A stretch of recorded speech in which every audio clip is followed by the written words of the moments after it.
Oke, baik. Assalamualaikum warahmatullahi wabarakatuh. Selamat pagi, Bapak Okto. Izin memperkenalkan diri, saya Rizky Gustafik Maulana, NIM 20230140060. Di sini saya akan melakukan remedial UCP 1. Mohon maaf sebelumnya Bapak karena saya kemarin tidak bisa mengerjakan dikarenakan rawat inap di Rumah Sakit JIHA selama kurang lebih 8 hari. Dan saya baru bisa mengerjakannya pada hari ini. Oke, di sini saya akan menjelaskan pilar fundamental dalam kesuksesan organisasi di era digital yang bagaimana kita merumuskan strategi sistem informasi dan teknologi informasi atau SITI yang yang tidak hanya canggih tetapi juga secara fundamental mendukung dan mendorong visi misi bisnis kita. Dari tujuan bisnis ke arah strategis, titik awal kita TI harus menjadi alat untuk mencapai gambaran masa depan dan tujuan dasar perusahaan itu dari visi misi. Terus untuk enterprise goals, tujuan tingkat tinggi perusahaan, misalnya peningkatan pangsa pasar, keunggulan operasional, strategi TI, kita harus mampu berkontribusi langsung pada pencapaian setiap enterprise goal ini.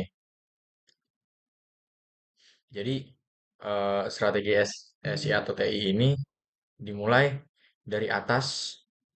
Kita harus memahami visi dan misi, serta tujuan perusahaan yang ingin kita capai. Jika tujuan bisnis kita adalah efisiensi,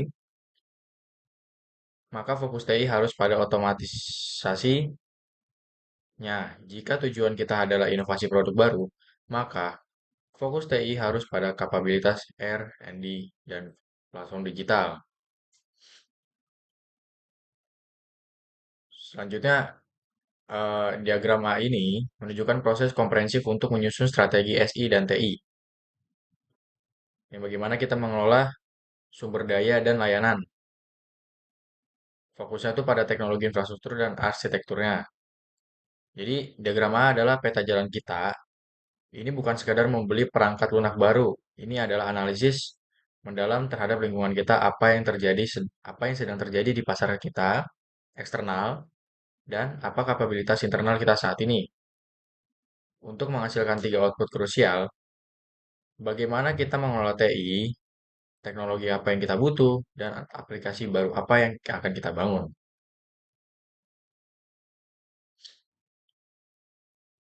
Langkah krusialnya ada pada analisis SWOT.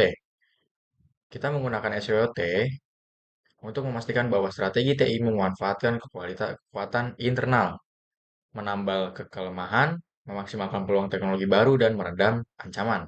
Tujuannya adalah mencapai strategis alignment atau untuk memastikan setiap rupiah yang diinvestasikan di TI memberikan nilai maksimal bagi tujuan bisnis. Setelah strategi dirumuskan, kita harus mengukurnya dan mengelolanya menggunakan balance scorecard atau BSC untuk mengukur kontribusi TI secara holistik dan untuk memastikan seluruh aktivitas TI berjalan sesuai harapan, kita menerapkan COVID 2019 yang menyediakan kerangka kerja untuk tata kelola mulai dari perencanaan hingga operasional harian. Pada akhirnya, strategi ini diwujudkan melalui proses TI.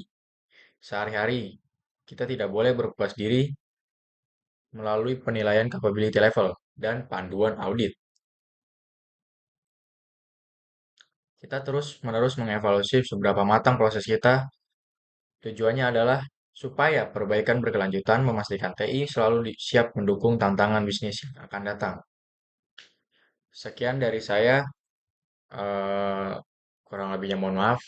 Wabillahi taufiq wal hidayah. Wassalamualaikum warahmatullahi wabarakatuh.